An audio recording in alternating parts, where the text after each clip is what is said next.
Hello dear aspirant, welcome to all of you in our channel study with आलोक।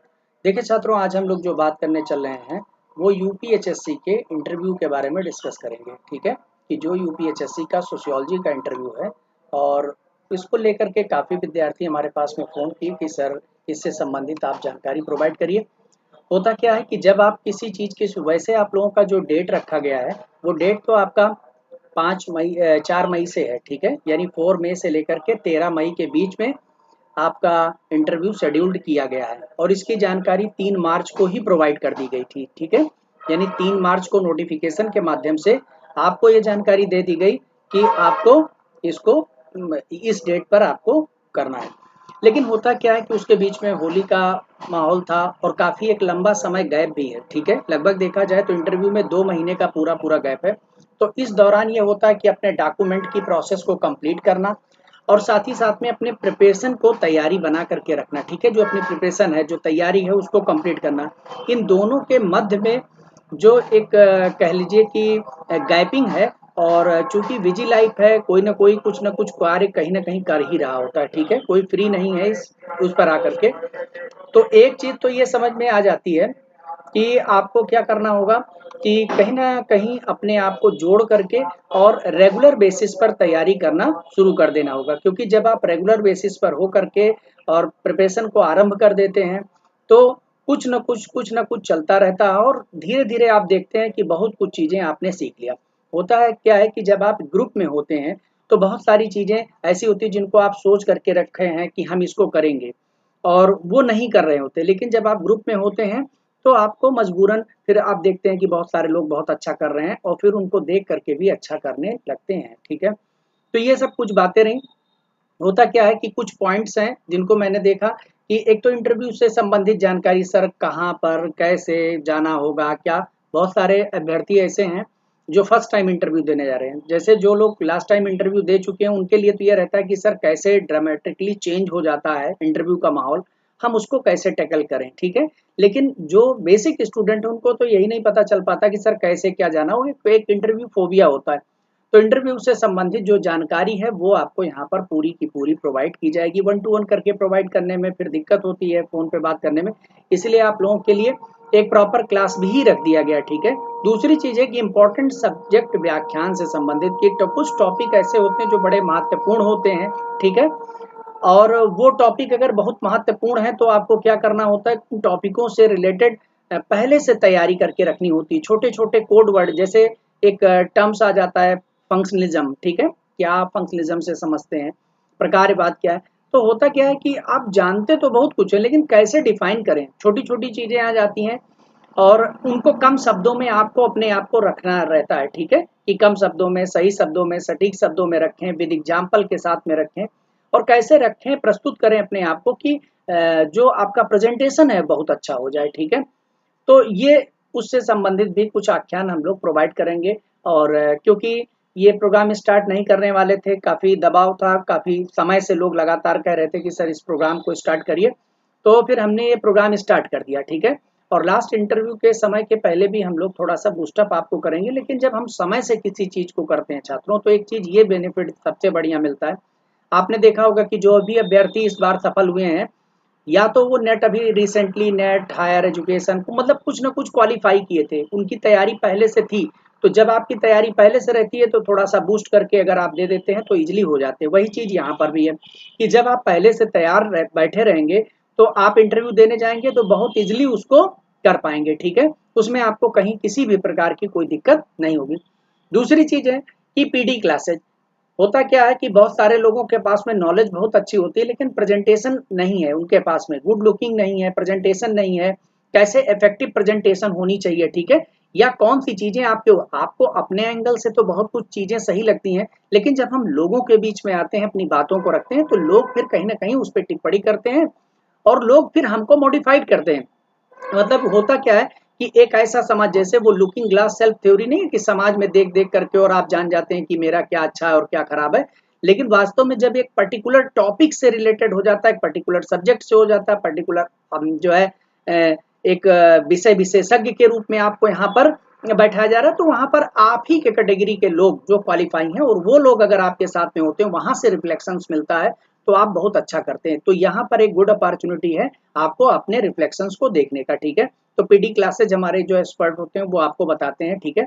अभी हमने last time भी इसको किया हुआ था प्रोग्राम, तो उस दौरान भी बहुत सारे लोगों को इसका लाभ मिला और इसका लाभ बाद में भी प्राप्त होता है। जब आप ज्वाइन करके चले जाते हैं तो वहाँ पर भी आपको एक बेनिफिट मिलता है। डिमॉन्स्ट्रेशन की अब की बार जो सुनने में आ रहा है, और निश्चित रूप से कि लोग सेलेक्ट हो जाते हैं, सेलेक्ट होकर के चले आते हैं, लेकिन जब उनको क्लास जाना होता है तो बड़ा हेजिटेशन रहता है। मैंने बहुत सारे लोगों को देखा है कि वो क्लास पढ़ाना बिल्कुल नहीं पसंद करते हैं और उनको एक फोबिया टाइप का लगा रहता है कि सर हम क्या पढ़ाएं, कैसे शुरुआत करें और हमारी अच्छी मतलब। और अगर आपकी शुरुआत अगर अच्छी नहीं हो पाती, इवन यहाँ तक कि क्लास में भी मैं बात कर रहा हूँ, अगर छात्रों अगर क्लास में भी शुरुआत अगर आपकी अच्छी नहीं हो पाती तो बड़ा दिक्कत ये हो जाता है कि आप फिर कितना भी अच्छा बाद में करें तो वो गुडविल नहीं बन पाती। तो आखिर कम से कम कुछ स्टैटिक्स तो पता ही होना चाहिए कि हम कैसे शुरुआत करें। तो कुछ पीडी क्लासेज और इम्पोर्टेंट सब्जेक्ट आख्यान के माध्यम से, और साथ ही साथ में सबसे बड़ी चीज होती है डिमॉन्स्ट्रेशन के माध्यम से आप कर पाएंगे। तो हम लोग डिमॉन्स्ट्रेशन भी करेंगे कि आपके पास में एक बोर्ड रहेगा और वहां से आप पढ़ा करके भी बताएं कि कैसे, या आपको कोई पढ़ा करके बताएगा कि आप इस टॉपिक पे ऐसे ऐसे करके आपको पढ़ाना रहेगा। अब होता है मॉक इंटरव्यू। जैसे होता है कि आदमी तैयारी चाहे जितनी कर ले, लेकिन फिर होता है कि जब आप टेस्ट देते हैं तभी पता चलता है कि हम इतने कम समय के अंदर में कैसे सटीक आंसर कर पाते हैं, कौन कौन सी चीजें ऐसी हैं जो हम कंफ्यूज कर जाते हैं। वही होता है कि मॉक इंटरव्यू। तो लास्ट में हम 7 डेज प्रोग्राम कर करके, ठीक है, और हम लोग इवनिंग में इस प्रोग्राम को रखा करेंगे, ठीक है, क्योंकि दिन भर कहीं ना कोई व्यस्त है और सारे लोग फिर अगर हमारे पास में फ़ोन करते हैं कि सर हमको ये जानकारी दीजिए, तो ऐसा संभव तो नहीं है। तो हमने एक पर्टिकुलर एक बना लिया है कि हम लोग इवनिंग में ही बैठ करके और उसके बाद में जो भी आपके सवाल अगर आप पूछते हैं तो निश्चित रूप से उन सारी जानकारियों को हमारे पूरे टीम के साथ में मिल करके करेंगे। और इसमें एक चीज़ है कि जो पूर्व चयनित है वो लोग भी आपके साथ में रहें, ठीक है, कि आप उनसे भी पूछ सकें कि सर कैसे क्या क्या प्रॉब्लम आपको फेस करनी रही और क्या आपके पास में एबिलिटी रही जिसकी वजह से आप सेलेक्ट।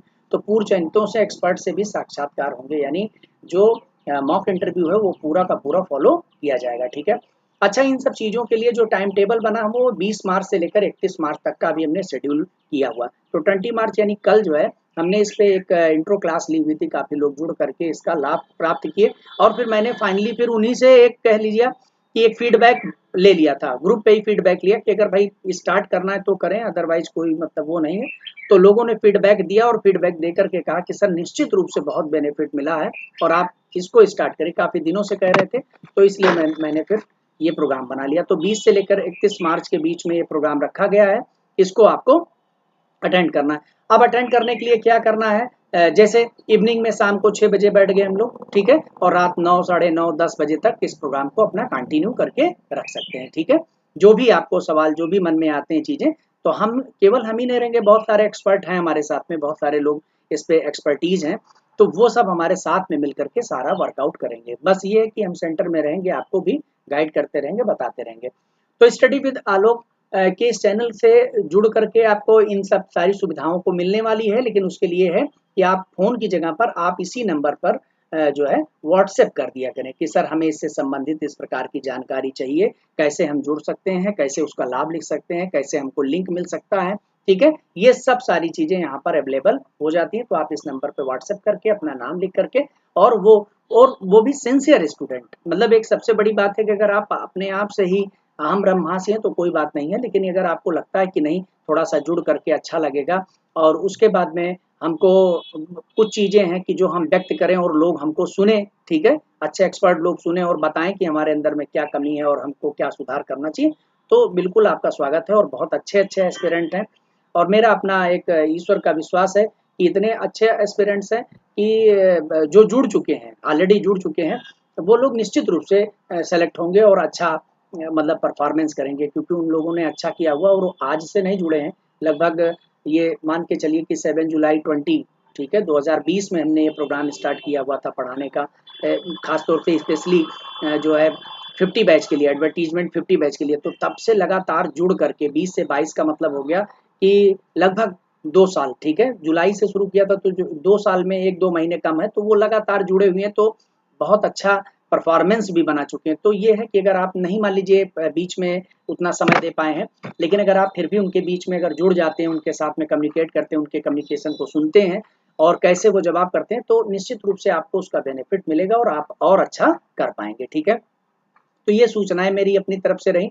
अब होता क्या है कि जब भी हम थोड़ी सी आप लोगों को एक मॉक इंटरव्यू से संबंधित एक जानकारी आपको प्रोवाइड कर दें, होता क्या है कि जब आप जाते हैं और 30 मार्क्स का इंटरव्यू होता है, कई विद्यार्थी हमारे पास में इस चीज़ को लेकर रहते हैं कि केवल 30 मार्क्स का इंटरव्यू हो और मिनिमम आपको पता है कि 12 मार्क्स अगर आप अटेंड कर लेते हैं मिल जाते हैं, और अधिकतम आज तक आयोग ने 27 दिया और ऊपर भी दे सकता है, कोई मतलब उसको आयोग को कोई मनाही नहीं है। ठीक है, लेकिन यह है कि 12 से 27 के बीच मिलता है, मतलब आपको पता हो गया कि 15 मार्क्स का गैप है।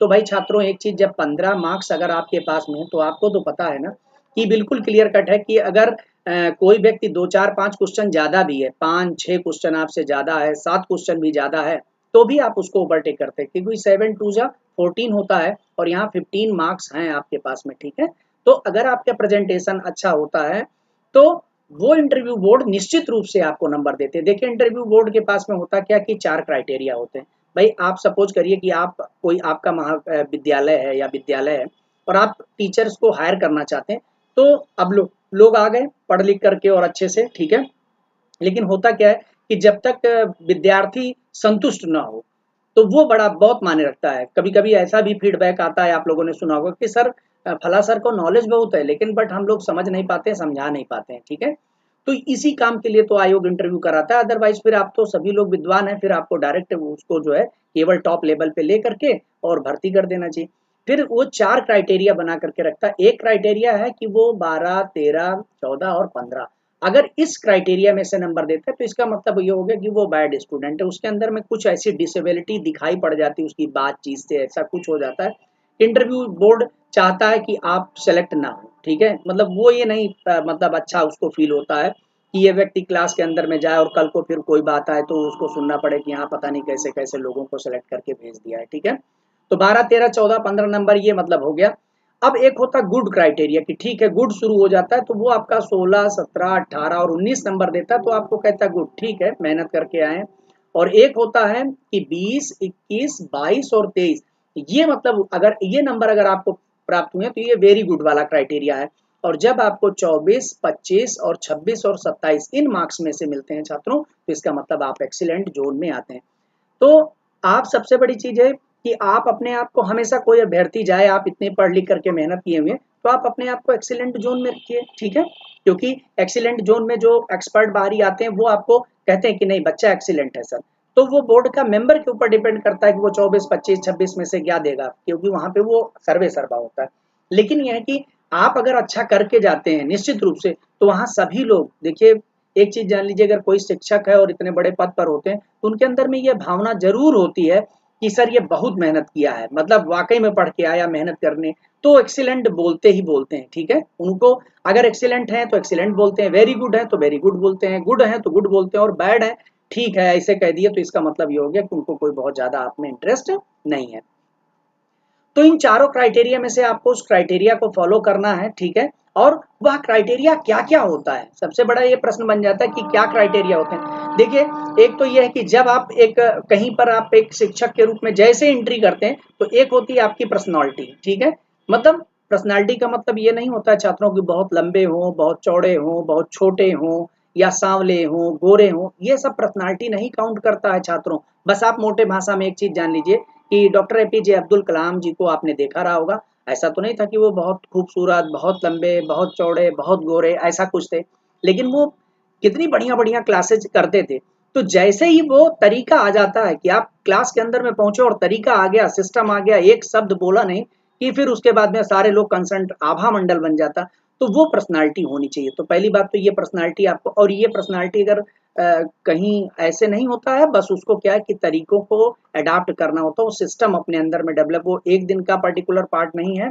वो क्या होता है कि लगातार जुड़ने से और लगातार ऐसे लोगों के बीच में रहने से ये चीजें आ जाती हैं। ठीक है, तो पर्सनालिटी हो गया।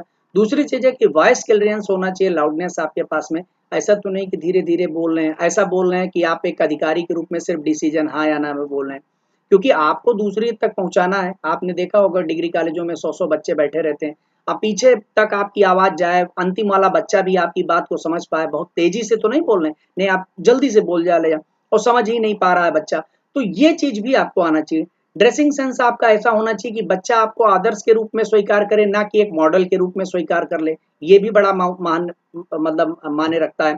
सोशियोलॉजिकल कॉन्सेप्ट, भाई आप कुछ भी हो, सारा कुछ सही हो, लेकिन आपका कॉन्सेप्ट बिल्कुल क्लियर ही नहीं है, तो ये तो जो सोशियोलॉजिकल कॉन्सेप्ट है कि जो समाजशास्त्र की मूलभूत भावना है, क्या वो आपके अंदर में है कि नहीं है। दूसरी चीज है जनरल अवेयरनेस, आपको केवल समाजशास्त्र आ रहा है, लेकिन आसपास में जो चीजें हो रही हैं उनका सोसाइटी पे क्या इम्पैक्ट पड़ रहा है, अगर वो अवेयरनेस नहीं है तो फिर उन पर भी प्रभाव पड़ता है। तो कहने का मतलब ये हो गया कि ये सारे पॉइंट्स होते हैं, उन पे वो bad, good, good, very good और एक्सीलेंट में वो नंबरिंग करता जाता है, उसका माइंड सेटअप बनता जाता है। हाँ, जो एक्सपर्ट होते हैं, जैसे हम लोगों के पास में है, तो हम लोग बाकायदे उसको टिक कर लेते हैं, हमारे पास में सारी चीजें लिखी होती हैं, लेकिन उनके पास में क्या है कि वो सारी चीजें अंदाज लिए, उनके पास में भी एक क्राइटेरिया है और वो सब आपका एक बार में जान जाते हैं कि कहाँ पर क्या क्या चीजें हैं। तो भाई छात्रों, एक चीज है हॉबीज को लेकर के भी होता नहीं है कि आप शिक्षक हैं तो शिक्षक की हॉबी भी डिफरेंट टाइप की होती है, ठीक है। थोड़ा सा ऐसा कुछ लगे कि कुछ हॉबी से भी कुछ निकल करके तो आए कि आपका अपने शिक्षक वाले रोल में क्या बेनिफिट है। स्ट्रेंथ बेस्ड क्वेश्चन क्या है कि आपकी भाई यहाँ पर तो सब गुड है, लेकिन आपके अंदर में कौन सी ऐसी डिफरेंट चीज है जो आपको सिलेक्शन के लिए प्रेरित करती हो। वीकनेस को लेकर के जो प्रेजेंटेशन मैनर है उसको लेकर के, जो जेस्चर्स हैं, जैसे समटाइम्स क्या होता है कि आप कैसे हाव भाव प्रस्तुत करते हैं। अब आपसे कुछ पूछ लिया गया, आपने माथा सिकोड़ लिया, बिल्कुल एकदम दुखी टाइप के स्ट्रेस टाइप का फील करने लगे, तो वहां पे लगता है कि ये तो फिर बच्चों से बहुत घबरा जाएगा, क्योंकि होता क्या है कि बच्चे कहीं ना कहीं कुछ ना कुछ पूछते रहते हैं, और अगर आप इरिटेट होने लगे तो आप उनको बताएंगे क्या, ठीक है। तो बच्चों को कैसे टैकल करते हैं, अब नहीं भी आ रहा है तो उस चीज को कैसे स्वीकार करते हैं, ठीक है, बहुत नकारात्मक होकर स्वीकार करते हैं या सहज भाव में करते हैं कि सर अभी नहीं आ रहा है, या बच्चों अभी नहीं, हम अगले दिन इसको बताएंगे, ठीक है, इससे अंदर में आओ ये बात कर लेते हैं। तो इस टाइप की चीजें आपको आती हैं कि नहीं आती हैं, ठीक है। जो सैल्यूटिंग एटिट्यूड्स है, ठीक है, कि आप सैल्यूट कैसे करते हैं, कैसे जाते हैं लोगों से रूबरू करते हैं, ठीक है। ये जो चीजें हैं, क्वेश्चन कैचिंग पावर आपके पास में कैसी है, ठीक है, या क्वेश्चन का रिस्पॉन्स आप कैसा करते हैं। कभी कभी तो मैंने देखा है कि क्वेश्चन कुछ भी, मतलब इंटरव्यूअर कुछ भी पूछ रहा है आपसे, तो आप वहां पर क्या है कि आप कुछ भी जवाब दे रहे हैं। अरे पहले क्वेश्चन को सुने कि लोग पूछना क्या चाहते हैं, क्या चीज आपसे जान। और फैसिलिटी होनी चाहिए, नेचर जो आपका है, टीचिंग एप्टीट्यूड आपके अंदर में है कि नहीं है, जो एक शिक्षक होने का जो अभिवृत्ति जो आपकी है वो है कि नहीं है, आपका झुकाव उस तरफ में है कि नहीं, उस प्रकार का एप्टीट्यूड आपके अंदर में डेवलप है कि नहीं। तो ये सब कुछ क्राइटेरिया होते हैं छात्रों, वो अपने आप ऑटोमेटिकली पता चल जाता है। आप इन सब भावों को, जैसे मैंने जो बता दिया, इन भावों को लेकर के अगर कोई बात चल रही हो और आप जब उनके समक्ष जब उनको सुन रहे होंगे, तभी आप जान जाएंगे कि भाई ये टीचर हैं, पैसे से टीचर हैं, ठीक है। क्योंकि उनके अंदर में क्या कि बहुत देर तक अच्छे से समझाने बुझाने की ये सब बातें हैं। टाइम का मतलब ये हो जाता है, समझाने लगे तो क्लास नहीं पता चली। तो ऐसे जब आप इंटरव्यू के अंदर में होते हैं और जब आप अपनी बातों को रखना शुरू कर देते हैं, तो कभी कभी समय ज्यादा चला जाता है, ठीक है। और देखते नहीं कि सर मेरा तो 20 मिनट तक इंटरव्यू चला, लोग पूछते गए, हम बताते गए, बातें होती गई, बहुत कुछ मतलब जानने की कोशिश किया। तो इस प्रकार की चीजें हो जाती हैं भाई छात्रों। तो 20 से लेकर 31 मार्च तक हम लोग फर्स्ट पेज में इस प्रोग्राम को रख रहे हैं, ठीक है। कोई ऐसी बात नहीं कि फर्स्ट पेज में है, अगर बाई चांस हमारा ऐसा कुछ एस्टीमेट बनते हैं कि अगर हम सेकंड पेज के लिए होते हैं, ऐसा भी कोई प्रोग्राम नहीं है। अधिकतर यही हुआ, क्योंकि एक ही प्रोग्राम को हम पूरे जी जान लगा करके करते हैं। लास्ट में हम आपको कुछ बताएं, लेकिन अगर बाई चांस सेकंड पेज में भी अगर कोई बात होती है, तो जो फर्स्ट पेज में लोग जुड़े रहेंगे वो ऐसा नहीं कि सेकंड पेज में नहीं जाएंगे, वो अपने आप ही ऑटोमेटिकली उसमें चले जाएंगे और उनका वहां पर लाभ। शुरुआत समय से कर देने से एक चीज ये बेनिफिट हो जाता है कि कम से कम आपके अंदर से वो माहौल बनना शुरू होता। क्या है कि आप अभी तैयारी किए 4-5 दिन है, कुछ कमियां आपको लग गई हैं, कुछ जानकारी आपको कम है किसी टॉपिक पे या कुछ चीजें हैं, तो कहीं ना कहीं क्या होता है कि आप मौका तो है आपको अच्छा करने के लिए, आप पुस्तक मंगा करके भी पढ़ सकते हैं। जैसे एक छोटा सा मैं सवाल करूं, आप जब जाते हैं वहां पे तो आपसे पूछा जाता है कि आपने कोई टेक्स्ट बुक पढ़ा, तो कहते सर टेक्स्ट बुक तो नहीं पढ़ा। अब सोच लीजिए कि एक बड़ा प्रश्न बन जाता है कि आप गाइड पढ़ डाले, टेस्ट पेपर लगा डाले, क्वालिफाई कर गए, आपने कभी किसी की टेक्स्ट बुक नहीं पढ़ी, मतलब एक छोटा सा प्रश्न है। तो जब टेक्स्ट बुक नहीं पढ़ी तो टेक्स्ट बुक पढ़ते पता तो चलता है कि मूल भावना समाजशास्त्री कैसे लोग शुरुआत किए थे, कैसे लिखते हैं, ठीक है। तो अब 4 दिन 5 दिन बचा हुआ है, क्या टेक्स्ट बुक पढ़ेंगे, अपना वो सब तैयार करके जाए जो उसका आंसर देने के लिए, या वो करने के लिए जाए कि चले हम टेक्स्ट बुक एक पढ़ लें। लेकिन अगर आप समय से शुरू किए हैं तो आप क्या कर सकते हैं, आप टेक्स्ट बुक पढ़ सकते हैं, ठीक है। कोई भी एक छोटी सी टेक्स्ट बुक लेकर के यादों में बसा गांव ही मंगा लिया, उसी को पढ़ डाला, ठीक है। या social background of Indian nationalism, वही पुस्तक मंगा लिया, उसी को पढ़ लिया, मतलब कोई भी किसी की एक पुस्तक मंगा करके और थोड़ा सा आपने उसको अध्ययन कर लिया, तो उसका जो आनंद है, आपको जो फीलिंग अंदर में आती है इतना समय, वो बहुत मतलब अच्छा हो जाता है। और फिर उसके बाद में फिर कहीं ना कहीं जब आपका जो कॉन्फिडेंस लेवल है वाकई में बहुत लवरेज हो जाता है। ठीक है, तो ऐसा समय मिला था बहुत कम समय के अंदर में लोगों को, तो आज ये मौका है भाई छात्रों कि हम लोग जो है समय से अपना काम करें, थोड़ा थोड़ा जानकारी लेते रहें, शुरुआत करते रहें, और उसके बाद में फिर आपको बहुत अच्छा लगेगा। जैसे एक बड़ा प्रश्न बन जाता है, आप सभी लोग लास्ट मोमेंट पे यही कहते हैं कि सर मेरा पीएचडी थेसिस है, क्या इससे संबंधित सवाल पूछेंगे? अरे भैया इतनी बड़ी थेसिस है, आप अपनी पूरी थेसिस कैसे एक बार में पढ़ करके चले? लेकिन विश्वास नहीं मानेंगे, जब मेरा इंटरव्यू था मेरी थेसिस सामने गई, मुझे थेसिस से ही सवाल पूछ लिए गए थे। अब आप सोचिए, और मैंने थेसिस पे खूब फोकस किया था, मुझे पता था। लेकिन अब आप किसी को बहुत कम समय लगा हो और थेसिस में मान लीजिए 10 साल पहले 5 साल पहले उसने अपनी कंप्लीट कर ली, भाई कोई रिसेंटली कंप्लीट किया उसको तो सब याद रहता है, मान लो महीने 2 महीने 4 महीने 6 महीने, मतलब 2-4 महीने में हुआ। लेकिन अगर किसने बहुत पहले काम करके रखा है तो ये सब चीजें भूल जाती हैं, फिर उसको बूस्ट अप, अब इतनी बड़ी थेसिस उसको कैसे पढ़ पाए, क्या करें। लेकिन अगर आप सोचिए कि अगर समय से प्रोग्राम स्टार्ट करते हैं और एक बार आप अच्छे से देख लेते हैं ना, और चूंकि हम लोग सवाल तो उससे करते ही करते हैं, तैयारी होने का समय मिल जाता है, तो ये सब बहुत अच्छा हो जाता है। ठीक है, तो भाई छात्रों बहुत सारी बातें बहुत कुछ है बताने के लिए, लेकिन अब ये है कि मैं आपको सिर्फ यहाँ इन्फॉर्मेशन देने के लिए सब चीजें इकट्ठा किया हूँ। तो शुरुआत करते हैं, और जो भी मतलब इंटरेस्टेड पर्सन होंगे और क्वालिफाइड के, वो हमको मैसेज कर देंगे, तो हम उनको जो है लिंक वगैरह प्रोवाइड करेंगे, तो उससे वो जुड़ करके और चीजें कैसे क्या प्रोग्राम हमारे चल रहा है उनके बारे में जानकारी दी जाएगी। धन्यवाद छात्रों। हाँ, एक जानकारी और भी लास्ट में मैं देता हूँ, कई बार विद्यार्थी कहते हैं कि सर मेरा कुछ नंबर से, एक आध नंबर से नहीं हो पाया, तो हम लोग क्या करें? तो भैया जो ये मई में 13 मई को प्रोग्राम खत्म हो रहा है, तो मान के चलिए कि 15 से 20 मई तक आप लोगों का रिजल्ट ये आ ही जाना है। तो 15 से 20 मई के बीच में हम लोग अपने न्यू सेशन को कर लेंगे, जो रिटन एग्जामिनेशन के लिए ट्रिक बताएंगे कि रिटन एग्जामिनेशन कैसे क्वालिफाई करेंगे और क्या क्या आपको पढ़ना चाहिए, कौन सी चीजें, उनके बारे में। तो बार बार मतलब जैसे फोन करने से अच्छा है कि अपना ये जानकारी यहीं पे आपको प्रोवाइड कर दिया। Okay, all the best.